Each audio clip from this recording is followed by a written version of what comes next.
warahmatullahi wabarakatuh. Waalaikumsalam warahmatullahi wabarakatuh. Sampai kita dengan materi yang sudah kita pelajari sebelumnya, yaitu terkait dengan jumlah penduduk dan dinamika kependudukan yang terjadi di Indonesia. Kali ini kita akan belajar tentang bonus demografi. Pernah dengar istilah bonus demografi, anak-anak? Pernah? Pernah. Kalau kalian pergi ke supermarket, pernah dengar istilah bonus nggak? Buy one, get one. Pernah ya? Nah, bonus demografi pun juga sama demikian. Bisa kita dapatkan apabila memenuhi persyaratan. Kita akan lanjut pada materi.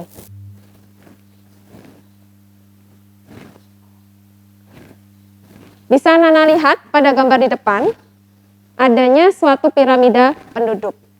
Kira-kira informasi apa yang bisa Nana dapatkan dari piramida penduduk ini? Silakan, Naila. Informasi jumlah penduduk berdasarkan jenis kelamin dan usia. Bentuk piramida tersebut yaitu berbentuk segitiga. Apabila dilihat dari data yang disajikan, jumlah penduduk pada kelompok usia muda lebih banyak dibandingkan usia tua. Betul, Naila. Jadi, apa yang sudah disebutkan Naila tentang arti atau informasi yang bisa anak-anak dapatkan dari piramida penduduk di sini adalah informasi tentang jenis kelamin dan kelompok penduduk pada usia tertentu. Ya, bisa Nana lihat di sini komposisinya bahwa antara kelompok penduduk usia 15 sampai 64 tahun cenderung lebih banyak. Dalam hal ini berarti kelompok usia di Indonesia didominasi oleh kelompok usia yang muda dibandingkan dengan yang tua dan anak-anak.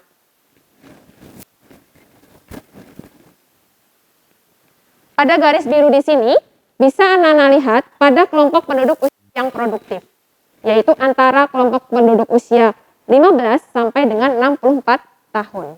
Seperti yang sudah Bu Septi jelaskan sebelumnya, bahwa kelompok penduduk usia produktif inilah yang menjadi tombak, ujung tombak perjuangan suatu negara untuk bisa lebih maju. Karena pada kelompok penduduk usia produktif inilah yang nantinya akan bisa memberikan sumbangsi yang besar terhadap kemajuan negara.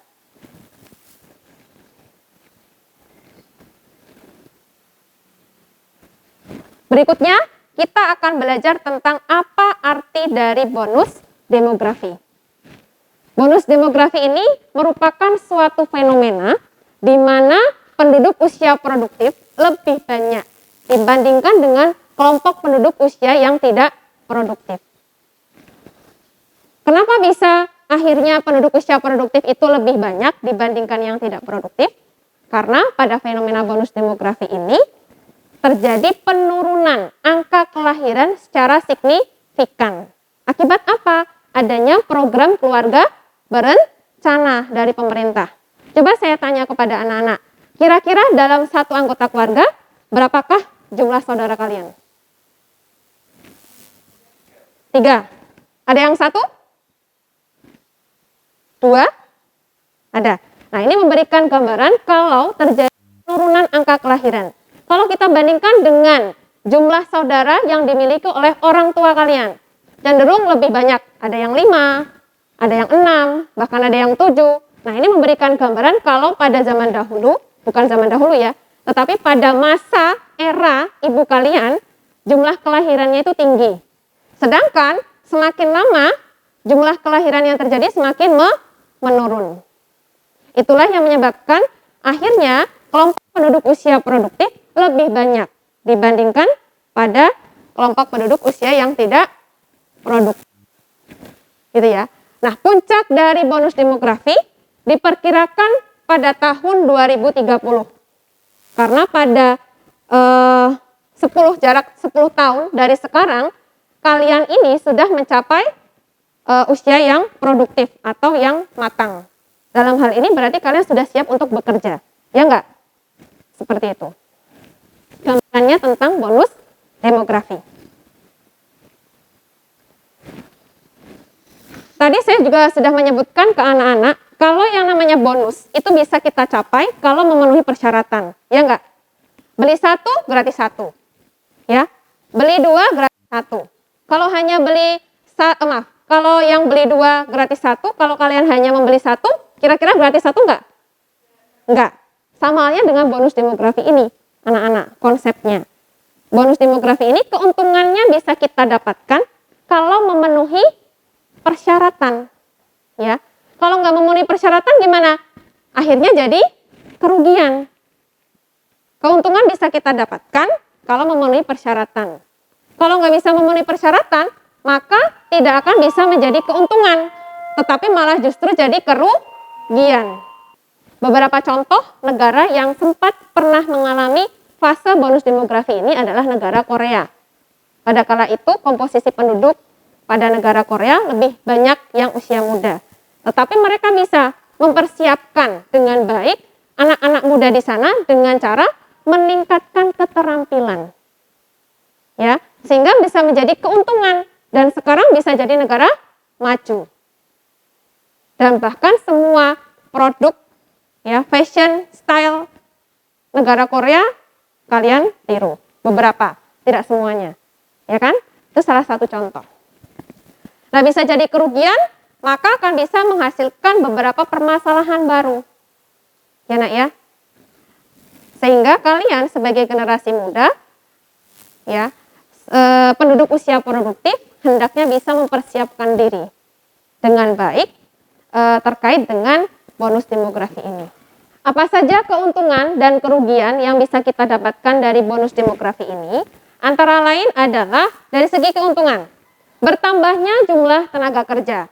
Tentu dengan banyaknya jumlah penduduk usia produktif akan semakin menambah jumlah tenaga kerja di negara kita. Tetapi perlu anak-anak ingat, kalau jumlah tenaga kerja banyak tidak diimbangi dengan lowongan pekerjaan, maka justru akan bisa menjadi kerugian. Maka harus bisa diimbangi antara jumlah tenaga kerja dengan lowongan pekerjaan. Kalau tidak berimbang, maka akan bisa menghasilkan permasalahan baru seperti apa? Pengangguran. Ya. Selanjutnya keuntungan yang kedua adalah menurunkan angka kemiskinan. Karena angka beban ketergantungan hidup di Indonesia dengan adanya jumlah penduduk usia produktif melimpah, maka angka beban ketergantungan hidupnya itu kurang dari 50%. Ini yang bagus. Ibaratkan seperti ini anak-anak. Dalam satu keluarga, ada 5 anggota keluarga. Ya. Lalu penduduk usia produktifnya hanya ada 1. Yang 4 ini tidak produktif. Maka yang 1 ini akan menanggung 4 penduduk ini. Kira-kira berat nggak? Berat. Nah, pada fase bonus demografi ini kita kelebihan penduduk usia produktif. Sehingga yang tidak produktif gimana? Sedikit kan? Nah, ini yang jadi keuntungan bagi kita. Selanjutnya, keuntungan yang ketiga adalah meningkatkan modal nasional. Dengan banyaknya tenaga kerja yang dimiliki oleh negara kita akan menarik para investor asing untuk menanamkan modal di negara kita. Karena kelebihan tenaga kerja itu. Kalau kita bandingkan dengan negara maju, dengan jumlah penduduk yang tidak terlalu banyak, terutama pada penduduk usia produktif, maka mereka akan mengincar negara-negara berkembang dengan tenaga kerja yang banyak. Seperti itu. Selanjutnya yang keempat adalah meningkatkan pertumbuhan ekonomi. Dengan banyaknya modal ya yang ditanamkan di Indonesia juga akan meningkatkan pertumbuhan ekonomi kita. Hal itu terbukti anak-anak pada tahun 2016, pertumbuhan ekonomi kita itu mencapai 5,02%. Hal ini lebih tinggi dibandingkan dengan pertumbuhan ekonomi negara industri G7 seperti Kanada, ada Jerman, Britania Raya, ada Italia, ya, dan Jepang sekalipun. Hal ini menunjukkan hal yang positif bagi kita. Selanjutnya meningkatkan indeks pembangunan manusia Indonesia. Jadi dengan banyaknya pertumbuhan ekonomi yang terjadi di negara kita akan juga meningkatkan kualitas dari penduduk Indonesia seperti meningkatnya pendapatan nasional, lalu berkurangnya angka buta huruf, ya Nak ya, seperti itu contohnya. Lalu apa saja kerugian yang bisa kita rasakan apabila tidak memenuhi beberapa persyaratan untuk mencapai fase bonus demografi ini? Contohnya meningkatnya jumlah pengangguran. Karena banyaknya pengangguran, ada lowongan pekerjaan, akhirnya banyak masyarakat yang terdorong untuk bekerja di luar negeri. Akhirnya banyak TKI, ya, tenaga kerja Indonesia. Kemudian persaingan kerja rendah dan berkurangnya tenaga kerja terampil. Ini yang kemudian kita rasakan kalau tidak dipersiapkan dari awal, terutama anak-anak muda dalam rangka meningkatkan keterampilan. Sehingga kalian sebagai generasi muda, saya pun ya, semua warga sekolah SMA 1 Boja memiliki peran penting di dalam upaya pencapaian fase bonus demografi ini. Misalnya apa? Hal-hal kecil bisa kalian lakukan sebagai pelajar, seperti belajar dengan giat, untuk bisa meningkatkan kualitas dan persaingan kerja ketika kalian lulus SMA atau lulus kuliah, seperti itu. Kemudian meningkatkan kriminalitas. Karena banyaknya pengangguran, kemudian banyaknya kebutuhan yang mereka harus penuhi, maka penduduk di sini akan melakukan segala cara untuk bisa memenuhi kebutuhan tersebut. Akhirnya menghalalkan segala cara, misal mencuri, ya, menjamret, atau melakukan tindak penipuan. Itu salah satu efek atau dampak yang bisa kita rasakan kalau bonus demografi ini jadi kerugian. Sampai di sini paham? Oke. Selanjutnya, apa saja syarat yang bisa kita lakukan untuk bisa mencapai keuntungan dari bonus demografi itu? Yang pertama adalah meningkatkan SDM, meningkatkan sumber daya manusia. Dengan cara apa? Misal meningkatkan keterampilan, memberikan pelatihan-pelatihan untuk menjahit, otomotif, atau semacamnya, sehingga masyarakat ini tidak bergantung pada industri besar. Mereka bisa membuka peluang pekerjaan bagi masyarakat sekitar. Yang kedua, pemberian modal UMKM. Kalau sudah punya keterampilan, kadang mereka bingung, nggak punya modal, ya nggak? Akhirnya ya udah, keterampilan ini tidak bisa berkembang. Ide kreatifnya nggak bisa berkembang. Karena apa? Keterbatasan modal. Nah, dari pemerintah mulai dari sekarang harus bisa membidik ya para pelaku usaha yang kreatif dan inovatif untuk bisa diberikan modal UMKM. Selanjutnya adalah menambah lapangan pekerjaan. Seperti yang tadi Bu Septi jelaskan, kalau tenaga kerja banyak tapi lapangan pekerjaan nggak ada, sama saja. Jadi masalah baru. Yang keempat adalah meningkatkan layanan kesehatan. Tenaga kerja banyak, tapi dari segi kualitas kesehatan rendah, sama saja. Ya kan? Harusnya juga bisa ditingkatkan dari segi kualitas kesehatannya.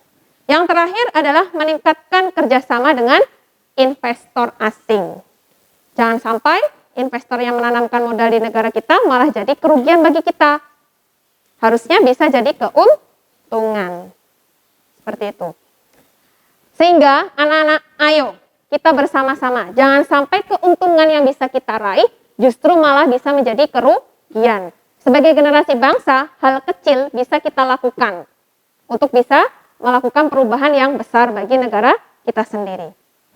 Berdasarkan apa yang sudah saya sampaikan, silahkan anak-anak bisa tuliskan pendapat, pikiran tentang apa yang bisa kamu lakukan ya untuk mencapai fase bonus demografi. Peran kalian untuk negara agar negara kita ini bisa mencapai keuntungan dari fase bonus demografi ini. Silahkan tulis pada note yang sudah saya berikan kepada anak-anak, lalu saya minta 2 anak untuk maju ke depan membacakan pendapatnya. Paham? Mulai dari sekarang. Sudah ya anak-anak, silakan siapa yang mau maju ke depan untuk membacakan pendapatnya? Oke, silakan maju ke depan. Silakan Nabila bisa disampaikan. Upaya saya dalam menyikapi bonus demografi tersebut adalah dengan belajar dengan giat dan mengasah keterampilan yang saya miliki agar kelak bisa menjadi bekal saya di kehidupan nanti, terutama dalam menghadapi persaingan kerja. Oke, terima kasih Nabila. Beri tepuk tangan. Bisa ditempel di depan? Papan tulis. Selanjutnya, yang kedua, siapa yang mau maju? Oke, silakan. Silakan, Timo bisa disampaikan pendapatnya. Upaya saya dalam hal bonus demografi adalah melakukan perencanaan seperti pendidikan dan tidak melakukan pernikahan di usia yang muda. Oke, terima kasih. Timo, beri tepuk tangan.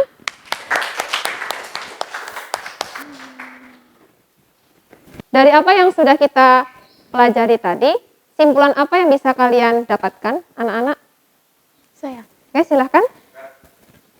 Kesimpulan yang bisa saya ambil dari materi kali ini adalah bahwa perencanaan itu sangat penting karena berkaitan dengan langkah ke depan yang harus kita hadapi. Apalagi hal tersebut menyangkut kehidupan orang banyak. Apa yang bisa kita lakukan walaupun itu hal kecil sesuai dengan porsi kita akan memberikan dampak besar bagi semuanya. Bagus, Ocha, tepuk tangan.